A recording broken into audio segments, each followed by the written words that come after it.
He was almost 14,000 kilometres away, but US man Donald Day Jr.'s influence dominated this Wieambilla household. On December 12, 2022, the residents of the Bush block, Gareth, Nathaniel and Stacey Train, killed 2 police officers and their neighbour.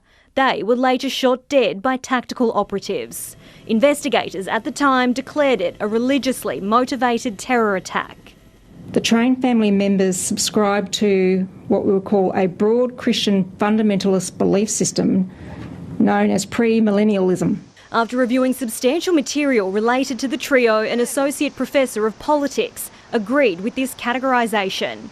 In the context of that particular act and the preparation leading up to it and their consistent narrative messaging to the definition, that's an act of terrorism. He testified the trajectory to radicalisation varied for all 3, but determined it took place during the pandemic, at a time when they already held conspiratorial beliefs.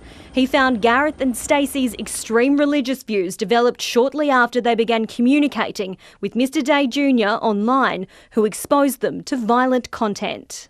The man repeatedly sent messages containing Christian end-of-days ideology to Gareth and then later to Stacey. Dr Roos told the court Nathaniel later adopted those same ideas, and by the time they carried out the shootings, they considered police as devils and demons and had been recruiting people to come and join them for a final battle between good and evil.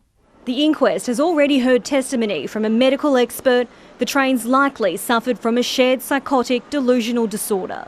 Under cross-examination, the associate professor accepted this evidence but said religious extremism and mental illness aren't mutually exclusive.